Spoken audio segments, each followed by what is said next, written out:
श्री गणेशाय नमः। श्री जानकी वल्लभो विजयते।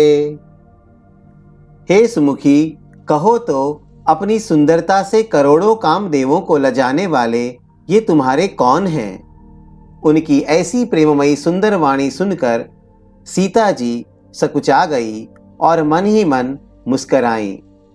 उत्तम गौर वर्ण वाली सीता जी उनको देखकर संकोचवश पृथ्वी की ओर देखती हैं। वे दोनों ओर के संकोच से सकुचा रही हैं, अर्थात न बताने में ग्राम की स्त्रियों को दुख होने का संकोच है और बताने में लज्जा रूप संकोच। हिरण के बच्चे के सदृश नेत्र वाली और कोकिल की सी वाणी वाली सीता जी सकुचाकर प्रेम सहित मधुर वचन बोली। ये जो सहज स्वभाव, सुंदर और गोरे शरीर के हैं, उनका नाम लक्ष्मण है। ये मेरे छोटे देवर हैं। फिर सीता जी ने लज्जावश अपने चंद्रमुख को आंचल से ढककर और प्रियतम श्री राम जी की ओर निहार कर भौहें टेढ़ी करके खंजन पक्षी के सुंदर नेत्रों को तिरछा करके सीता जी ने इशारे से उन्हें कहा कि ये श्री रामचंद्र जी मेरे पति हैं। यह जानकर गांव की सब युवती स्त्रियां इस प्रकार आनंदित हुईं मानो कंगालों ने धन की राशियां लूट ली हों। वे अत्यंत प्रेम से सीता जी के पैरों पड़कर बहुत प्रकार से आशीष देती हैं, शुभकामना करती हैं कि जब तक शेष जी के सिर पर पृथ्वी रहे तब तक तुम सदा सुहागिनी बनी रहो और पार्वती जी के समान अपने पति की प्यारी हो। हे देवी, हम पर कृपा न छोड़ना, बनाए रखना।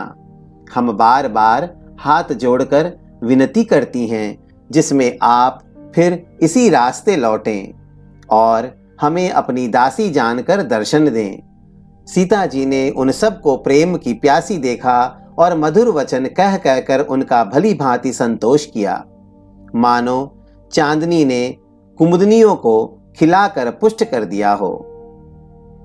उसी समय श्री रामचंद्र जी का रुख जानकर लक्ष्मण जी ने कोमल वाणी से लोगों से रास्ता पूछा। यह सुनते ही स्त्री पुरुष दुखी हो गए। उनके शरीर पुलकित हो गए और नेत्रों में वियोग की संभावना से प्रेम का जल भर आया। उनका आनंद मिट गया और मन ऐसे उदास हो गए मानो विधाता दी हुई संपत्ति छीन लेता हो। कर्म की गति समझकर उन्होंने धैर्य धारण किया और अच्छी तरह निर्णय करके सुगम मार्ग बतला दिया।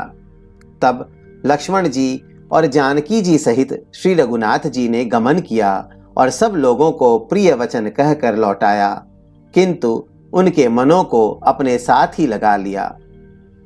लौटते हुए वे स्त्री पुरुष बहुत ही पछताते हैं और मन ही मन देव को दोष देते हैं।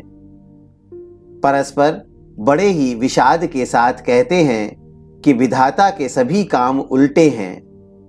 वह विधाता बिल्कुल निरंकुश, स्वतंत्र, निर्दय और निडर है, जिसने चंद्रमा को रोगी, घटने बढ़ने वाला और कलंकी बनाया, कल्प वृक्ष को पेड़ और समुद्र को खारा बनाया। उसी ने इन राजकुमारों को वन में भेजा है। जब विधाता ने इनको वनवास दिया है तब उसने भोग विलास व्यर्थ ही बनाए। जब ये बिना जूते के नंगे ही पैरों रास्ते में चल रहे हैं तब विधाता अनेकों वाहन सवारियां व्यर्थ ही रचे। जब ये कुश और पत्ते बिछाकर जमीन पर ही पड़े रहते हैं तब विधाता सुंदर सेज, पलंग और बिछौने किस लिए बनाता है? विधाता ने जब इनको बड़े बड़े पेड़ों के नीचे का निवास दिया तब उज्जवल महलों को बना बनाकर उसने व्यर्थ ही परिश्रम किया। जो ये सुंदर और अत्यंत सुकुमार होकर मुनियों के बलकल वस्त्र पहनते और जटा धारण करते हैं, तो फिर करतार विधाता ने भांति भांति के गहने और कपड़े वृथा ही बनाए। जो ये कंद मूल फल खाते हैं तो जगत में अमृत आदि भोजन व्यर्थ ही हैं। कोई एक कहते हैं ये स्वभाव से ही सुंदर हैं, इनका सौंदर्य माधुर्य नित्य और स्वाभाविक है। ये अपने आप प्रकट हुए हैं, ब्रह्मा के बनाए नहीं हैं। हमारे कानों, नेत्रों और मन के द्वारा अनुभव में आने वाली विधाता की करनी को जहां तक वेदों ने वर्णन करके कहा है, वहां तक 14 लोकों में ढूंढ देखो, ऐसे पुरुष और ऐसी स्त्रियां कहाँ हैं? कहीं भी नहीं हैं। इसी से सिद्ध है कि ये विधाता के 14 लोकों से अलग हैं और अपनी महिमा से ही आप निर्मित हुए हैं। इन्हें देखकर विधाता का मन अनुरक्त मुग्ध हो गया। तब वह भी इन्हीं की उपमा के योग्य दूसरे स्त्री पुरुष बनाने लगा। उसने बहुत परिश्रम किया, परंतु कोई उसकी अटकल में ही नहीं आए, पूरे नहीं उतरे। इसी ईर्ष्या के मारे उसने इनको जंगल में लाकर छिपा दिया है। कोई एक कहते हैं, हम बहुत नहीं जानते, हाँ अपने को परम धन्य अवश्य मानते हैं जो इनके दर्शन कर रहे हैं, और हमारी समझ में वे भी बड़े पुण्यवान हैं जिन्होंने इनको देखा है और जो देख रहे हैं और जो देखेंगे। इस प्रकार प्रिय वचन कह कहकर सब नेत्रों में प्रेमाश्रुओं का जल भर लेते हैं और कहते हैं कि ये अत्यंत सुकुमार शरीर वाले दुर्गम कठिन मार्ग में कैसे चलेंगे। स्त्रियां स्नेहवश विकल हो जाती हैं, मानो संध्या के समय चकवी भावी वियोग के पीड़ा से सो रही हों, दुखी हो रही हों। इनके चरण कमलों को कोमल तथा मार्ग को कठोर जानकर वे व्यथित हृदय से उत्तम वाणी कहती हैं। इनके कोमल और लाल लाल चरणों तलवों को छूते ही पृथ्वी वैसे ही सकुचा जाती है जैसे हमारे हृदय सकुचा रहे हैं। जगदीश्वर ने यदि इन्हें वनवास ही दिया तो सारे रास्ते को पुष्पमय क्यों नहीं बना दिया। यदि ब्रह्मा से मांगे मिले तो हे सखी, हम तो उनसे मांग कर इन्हें अपनी आंखों में ही रखें। जो स्त्री पुरुष इस अवसर पर नहीं आए वे श्री सीताराम जी को नहीं देख सके। उनके सौंदर्य को सुनकर वे व्याकुल होकर पूछते हैं कि भाई अब तक वे कहाँ तक गए होंगे, और जो समर्थ हैं वे दौड़ते हुए जाकर उनके दर्शन कर लेते हैं और जन्म का परम फल पाकर विशेष आनंदित होकर लौटते हैं। गर्भवती, प्रसूता आदि अबला स्त्रियां, बच्चे और बूढ़े दर्शन न पाने से हाथ मलते और पछताते हैं। इस प्रकार जहां जहां श्री रामचंद्र जी जाते हैं वहां वहां लोग प्रेम के वश में हो जाते हैं। सूर्यकुल रूपी कुमुदनी के प्रफुल्लित करने वाले चंद्रमा स्वरूप श्री रामचंद्र जी के दर्शन कर गांव गांव में ऐसा ही आनंद हो रहा है। जो लोग वनवास दिए जाने का कुछ भी समाचार सुन पाते हैं वे राजा रानी दशरथ कैकेयी को दोष लगाते हैं। कोई एक कहते हैं कि राजा बहुत ही अच्छे हैं जिन्होंने हमें अपने नेत्रों का लाभ दिया। स्त्री पुरुष सभी आपस में सीधी स्नेह भरी सुंदर बातें कर रहे हैं। कहते हैं वे माता पिता धन्य हैं जिन्होंने इन्हें जन्म दिया। वह नगर धन्य है जहां से ये आए हैं। वह देश, पर्वत, वन और गांव धन्य है, और वही स्थान धन्य है जहां जहां ये जाते हैं। ब्रह्मा ने उसी को रचकर सुख पाया है जिसके ये श्री रामचंद्र जी सब प्रकार से स्नेही हैं। पथिक रूप श्री राम लक्ष्मण की सुंदर कथा सारे रास्ते और जंगल में छा गई है। रघुकुल रूपी कमल के खिलाने वाले सूर्य श्री रामचंद्र जी इस प्रकार मार्ग के लोगों को सुख देते हुए सीता जी और लक्ष्मण जी सहित वन को देखते हुए चले जा रहे हैं। आगे श्री राम जी हैं, पीछे लक्ष्मण जी सुशोभित हैं। तपस्वियों के भेष बनाए दोनों बड़ी ही शोभा पा रहे हैं। दोनों के बीच में सीता जी कैसी सुशोभित हो रही हैं जैसे ब्रह्म और जीव के बीच में माया। फिर जैसी छवि मेरे मन में बस रही है उसको कहता हूँ, मानो वसंत ऋतु और कामदेव के बीच में रति कामदेव की स्त्री शोभित हो। फिर अपने हृदय में खोजकर उपमा कहता हूँ कि मानो बुध चंद्रमा के पुत्र और चंद्रमा के बीच में रोहिणी चंद्रमा की स्त्री सो रही हो। प्रभु श्री रामचंद्र जी के जमीन पर अंकित होने वाले दोनों चरण चिन्हों के बीच बीच में पैर रखती हुई सीता जी कहीं भगवान के चरण चिन्हों पर पैर न टिक जाए इस बात से डरती हुई मार्ग में चल रही हैं और लक्ष्मण जी मर्यादा की रक्षा के लिए सीता जी और श्री रामचंद्र जी दोनों के चरण चिन्हों को बचाते हुए उन्हें दाहिने रखकर रास्ता चल रहे हैं। श्री राम जी, लक्ष्मण जी और सीता जी की सुंदर प्रीति वाणी का विषय नहीं है, अर्थात अनिर्वचनीय है, अतः वह कैसे कही जा सकती है। पक्षी और पशु भी उस छवि को देखकर प्रेमानंद में मग्न हो जाते हैं। पथिक रूप श्री रामचंद्र जी ने उनके भी चित्त चुरा लिए हैं।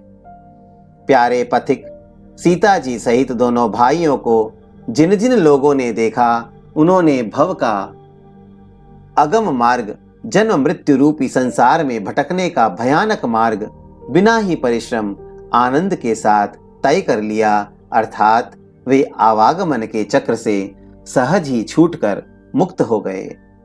आज भी जिसके हृदय में स्वप्न में भी कभी लक्ष्मण, सीता, राम तीनों बटोही आ बसें तो वह भी श्री राम जी के परम धाम के उस मार्ग को पा जाएगा जिस मार्ग को कभी कोई बिरले ही बुनी पाते हैं।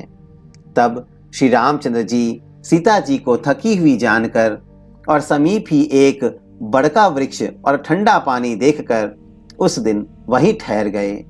कंद मूल फल खाकर रात भर वहां रहकर प्रातःकाल स्नान करके श्री रघुनाथ जी आगे चले। सुंदर वन, तालाब और पर्वत देखते हुए प्रभु श्री रामचंद्र जी वाल्मीकि जी के आश्रम में आए।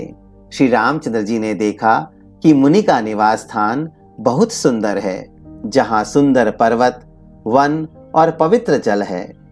सरोवर में कमल और वनों में वृक्ष फूल रहे हैं और मकरंद रस में मस्त हुए भंवरे सुंदर गुंजार कर रहे हैं। बहुत से पक्षी और पशु कोलाहल कर रहे हैं और वैर से रहित होकर प्रसन्न मन से विचर रहे हैं। पवित्र और सुंदर आश्रम को देखकर कमल नयन श्री रामचंद्र जी हर्षित हुए। रघुश्रेष्ठ श्री राम जी का आगमन सुनकर मुनि वाल्मीकि जी उन्हें लेने के लिए आगे आए। श्री रामचंद्र जी ने मुनि को दंडवत किया। विप्रश्रेष्ठ मुनि ने उन्हें आशीर्वाद दिया। श्री रामचंद्र जी की छवि देखकर मुनि के नेत्र शीतल हो गए। सम्मान पूर्वक मुनि उन्हें आश्रम में ले आए। श्रेष्ठ मुनि वाल्मीकि जी ने प्राण प्रिय अतिथियों को पाकर उनके लिए मधुर कंद मूल और फल मंगवाए। श्री सीता जी, लक्ष्मण जी और रामचंद्र जी ने फलों को खाया। तब मुनि ने उनको विश्राम करने के लिए सुंदर स्थान बतला दिए। मुनि श्री राम जी के पास बैठे हैं और उनकी मंगल मूर्ति को नेत्रों से देखकर वाल्मीकि जी के मन में बड़ा भारी आनंद हो रहा है। तब श्री रघुनाथ जी कमल सदृश हाथों को जोड़कर कानों को सुख देने वाले मधुर वचन बोले। हे मुनिनाथ, आप त्रिकालदर्शी हैं। संपूर्ण विश्व आपके लिए हथेली पर रखे हुए बेर के समान है। प्रभु श्री रामचंद्र जी ने ऐसा कहकर फिर जिस जिस प्रकार से रानी कैकेयी ने वनवास दिया वह सब कथा विस्तार से सुनाई और कहा, हे प्रभो, पिता की आज्ञा का पालन, माता का हित और भरत जैसे स्नेही एवं धर्मात्मा भाई का राजा होना और फिर मुझे आपके दर्शन होना, यह सब मेरे पुण्य का प्रभाव है। हे मुनिराज, आपके चरणों का दर्शन करने से आज हमारे सब पुण्य सफल हो गए। हमें सारे पुण्यों का फल मिल गया। अब जहां आपकी आज्ञा हो और जहां कोई भी मुनि उद्वेग को प्राप्त न हो, क्योंकि जिनसे मुनि और तपस्वी दुख पाते हैं वे राजा बिना अग्नि के ही अपने दुष्ट कर्मों से ही जलकर भस्म हो जाते हैं। ब्राह्मणों का संतोष सब मंगलों की जड़ है और भूदेव ब्राह्मणों का क्रोध करोड़ों कुलों को भस्म कर देता है। ऐसा हृदय में समझकर वह स्थान बतलाइए जहां मैं, लक्ष्मण और सीता सहित जाऊं और वहां सुंदर पत्तों और घास की कुटी बनाकर हे दयालु कुछ समय निवास करूं। श्री राम जी की सहज ही सरल वाणी सुनकर ज्ञानी मुनि वाल्मीकि बोले, धन्य धन्य हे रघुकुल के ध्वजा स्वरूप, आप ऐसा क्यों न कहेंगे। आप सदैव वेद की मर्यादा का पालन रक्षण करते हैं। हे राम, आप वेद की मर्यादा के रक्षक जगदीश्वर हैं और जानकी जी आपकी स्वरूप भूता माया हैं, जो कृपा के भंडार आपकी रुख पाकर जगत का सृजन, पालन और संहार करती हैं, जो 1000 मस्तक वाले सर्पों के स्वामी और पृथ्वी को अपने सिर पर धारण करने वाले हैं, वही चराचर के स्वामी शेष जी लक्ष्मण हैं। देवताओं के कार्य के लिए आप राजा का शरीर धारण करके दुष्ट राक्षसों की सेना का नाश करने के लिए चले हैं। हे राम, आपका स्वरूप वाणी के अगोचर, बुद्धि से परे, अव्यक्त, अकथनीय और अपार है। वेद निरंतर उसका नेति नेति कहकर वर्णन करते हैं। हे राम, जगत दृश्य है, आप उसके देखने वाले हैं। आप ब्रह्मा, विष्णु और शंकर को भी नचाने वाले हैं। जब वे भी आपके मर्म को नहीं जानते, तब और कौन आपको जानने वाला है। वही आपको जानता है जिसे आप जना देते हैं, और जानते ही वह आपका ही स्वरूप बन जाता है। हे रघुनंदन, हे भक्तों के हृदय के शीतल करने वाले चंदन, आपकी ही कृपा से भक्त आपको जान पाते हैं। आपकी देह चिदानंदमय है। यह प्रकृति जन्य पंच महाभूतों की बनी हुई कर्म बंधन युक्त त्रिदेय विशिष्ट मायिक नहीं है, और उत्पत्ति नाश, वृद्धि क्षय आदि सब विकारों से रहित है। इस रहस्य को अधिकारी पुरुष ही जानते हैं। आपने देवता और संतों के कार्य के लिए दिव्य नर शरीर धारण किया है, और प्रकृति के तत्वों से निर्मित देह वाले साधारण राजाओं की तरह से कहते और करते हैं। हे राम, आपके चरित्रों को देख और सुनकर मूर्ख लोग तो मोह को प्राप्त होते हैं, और ज्ञानी जन सुखी होते हैं। आप जो कुछ कहते हैं, करते हैं, वह सब सत्य उचित ही है, क्योंकि जैसा स्वांग भरे वैसा ही नाचना भी तो चाहिए। इस समय आप मनुष्य रूप में हैं, अतः मनुष्योचित व्यवहार करना ठीक ही है। आपने मुझसे पूछा कि मैं कहाँ रहूं, परंतु मैं यह पूछते सकुचाता हूं कि जहां आप न हो वह स्थान बता दीजिए, तब मैं आपके रहने के लिए स्थान दिखाऊं। मुनि के प्रेम रस से सने हुए वचन सुनकर श्री रामचंद्र जी रहस्य खुल जाने के डर से सकुचाकर मन में मुस्कुराए। वाल्मीकि जी हंसकर फिर अमृत रस में डुबोई हुई मीठी वाणी बोले, हे राम जी सुनिए, अब मैं वे स्थान बताता हूं जहां आप सीता जी और लक्ष्मण जी समेत निवास करिए, जिनके कान समुद्र की भांति आपकी सुंदर कथा रूपी अनेकों सुंदर नदियों से निरंतर भरते रहते हैं, परंतु कभी पूरे तृप्त नहीं होते।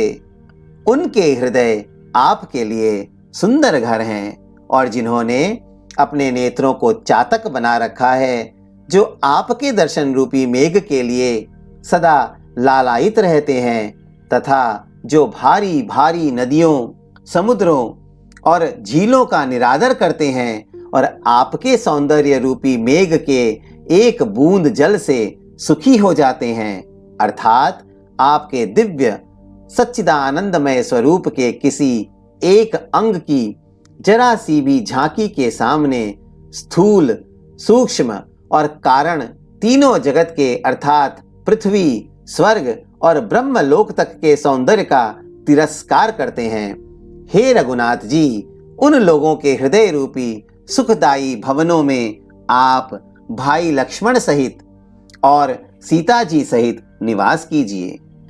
आपके यश रूपी निर्मल मान सरोवर में जिसकी जीभ हंसिनी बनी हुई आपके गुण समूह रूपी मोतियों को चुगती रहती है, हे राम जी, आप उसके हृदय में बसिए। जिसकी नासिका प्रभु आपके पवित्र और सुगंधित पुष्पादि सुंदर प्रसाद को नित्य आदर के साथ ग्रहण करती सूंघती है, और जो आपको अर्पण करके भोजन करते हैं और आपके प्रसाद रूप ही वस्त्राभूषण धारण करते हैं, जिनके मस्तक देवता, गुरु और ब्राह्मणों को देखकर बड़ी नम्रता के साथ प्रेम सहित झुक जाते हैं, जिनके हाथ नित्य श्री रामचंद्र जी आपके चरणों की पूजा करते हैं, और जिनके हृदय में श्री रामचंद्र जी आपका ही भरोसा है, दूसरा नहीं, तथा जिनके चरण श्री रामचंद्र जी आपके तीर्थों में चलकर जाते हैं, हे राम जी, आप उनके मन में निवास कीजिए।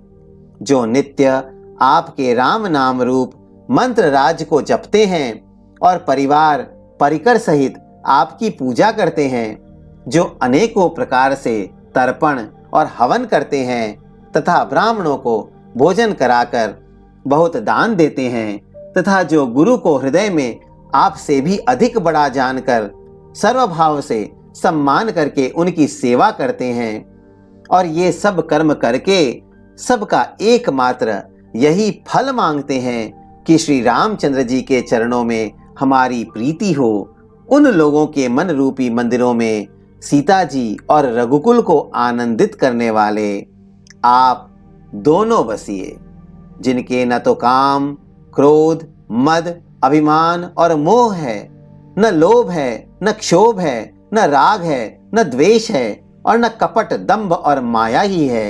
हे रघुराज, आप उनके हृदय में निवास कीजिए, जो सबके प्रिय और सबका हित करने वाले हैं, जिन्हें दुख और सुख तथा प्रशंसा, बड़ाई और गाली निंदा समान है, जो विचार कर सत्य और प्रिय वचन बोलते हैं, तथा जो जागते सोते आपकी ही शरण है, और आपको छोड़कर जिनके दूसरी कोई गति आश्रय नहीं है, हे राम जी, आप उनके मन में बसिए। जो पराई स्त्री को जन्म देने वाली माता के समान जानते हैं, और पराया धन जिन्हें विष से भी भारी विष है, जो दूसरे की संपत्ति देखकर हर्षित होते हैं और दूसरे की विपत्ति देखकर विशेष रूप से दुखी होते हैं, और हे राम जी, जिन्हें आप प्राणों के समान प्यारे हैं, उनके मन आपके रहने योग्य शुभ भवन है। हे तात, जिनके स्वामी, सखा, पिता, माता और गुरु सब कुछ आप ही हैं, उनके मन रूपी मंदिर में सीता सहित आप दोनों भाई निवास कीजिए। जो अवगुणों को छोड़कर सबके गुणों को ग्रहण करते हैं, ब्राह्मण और गौ के लिए संकट सहते हैं, नीति निपुणता में जिनकी जगत में मर्यादा है, उनका सुंदर मन आपका घर है। जो गुणों को आपका और दोषों को अपना समझते हैं, जिसे सब प्रकार से आपका ही भरोसा है, और राम भक्त जिसे प्यारे लगते हैं, उसके हृदय में आप सीता सहित निवास कीजिए। जाति, पाति, धन, धर्म, बड़ाई, प्यारा परिवार और सुख देने वाला घर सबको छोड़कर जो केवल आपको ही हृदय में धारण किए रहता है, हे रघुनाथ जी, आप उसके हृदय में रहिए। स्वर्ग, नरक और मोक्ष जिसकी दृष्टि में समान है, क्योंकि वह जहां तहां सब जगह केवल धनुष बाण धारण किए आपको ही देखता है, और जो कर्म से, वचन से और मन से आपका दास है, हे राम जी, आप उसके हृदय में डेरा कीजिए।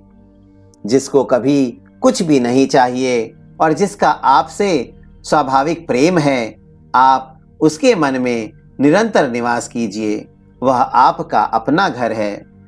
इस प्रकार मुनिश्रेष्ठ वाल्मीकि जी ने श्री रामचंद्र जी को घर दिखाए। उनके प्रेमपूर्ण वचन श्री राम जी के मन को अच्छे लगे। फिर मुनि ने कहा, हे सूर्यकुल के स्वामी, सुनिए, अब मैं इस समय के लिए सुखदायक आश्रम कहता हूँ, निवास स्थान बतलाता हूँ। आप चित्रकूट पर्वत पर निवास कीजिए, वहाँ आपके लिए सब प्रकार की सुविधा है। सुहावना पर्वत है और सुंदर वन है। वह हाथी, सिंह, हिरन और पक्षियों का विहार स्थल है। वहाँ पवित्र नदी है, जिसकी पुराणों ने प्रशंसा की है और जिसको अत्रि ऋषि की पत्नी अनसुईया जी अपने तपोबल से लाई थीं। वह गंगा जी की धारा है, उसका मंदाकिनी नाम है। वह सब पाप रूपी बालकों को खा डालने के लिए डाकिनी डाइन रूप हैं। अत्रि आदि बहुत से श्रेष्ठ मुनि वहां निवास करते हैं, जो योग जप और तप करते हुए शरीर को कसते हैं। हे राम जी, चलिए सबके परिश्रम को सफल कीजिए और पर्वत श्रेष्ठ चित्रकूट को भी गौरव दीजिए। महामुनि वाल्मीकि जी ने चित्रकूट की अपरिमित महिमा बखान कर कही। तब सीता जी सहित दोनों भाइयों ने आकर श्रेष्ठ नदी मंदाकिनी में स्नान किया। श्री रामचंद्र जी ने कहा, लक्ष्मण, बड़ा अच्छा घाट है, अब यहीं कहीं ठहरने की व्यवस्था करो। तब लक्ष्मण जी ने पयस्विनी नदी के उत्तर के ऊंचे किनारे को देखा और कहा कि इसके चारों ओर धनुष के जैसा एक नाला फिरा हुआ है। नदी मंदाकिनी उस धनुष की प्रत्यंचा डोरी है और शम, दम, दान, बाण है। कलयुग के समस्त पाप उसके अनेकों हिंसक पशु रूप निशाने हैं। चित्रकूट ही मानो अचल शिकारी है, जिसका निशाना कभी चूकता नहीं और जो सामने से मारता है। ऐसा कहकर लक्ष्मण जी ने स्थान दिखलाया। स्थान को देखकर श्री रामचंद्र जी ने सुख पाया। जब देवताओं ने जाना कि श्री रामचंद्र जी का मन यहाँ रम गया, तब वे देवताओं के प्रधान थवई, मकान बनाने वाले विश्वकर्मा को साथ लेकर चले। सब देवता कोल भीलों के वेश में आए और उन्होंने दिव्य पत्तों और घासों के सुंदर घर बना दिए। 2 ऐसी सुंदर कुटियां बनाई जिनका वर्णन नहीं हो सकता। उनमें एक बड़ी सुंदर छोटी सी थी और दूसरी बड़ी थी। लक्ष्मण जी और जानकी जी सहित प्रभु श्री रामचंद्र जी सुंदर घास पत्तों के घर में शोभायमान हैं, मानो कामदेव मुनि का वेश धारण करके पत्नी रति और वसंत ऋतु के साथ सुशोभित हो। मास पारायण 17वां विश्राम।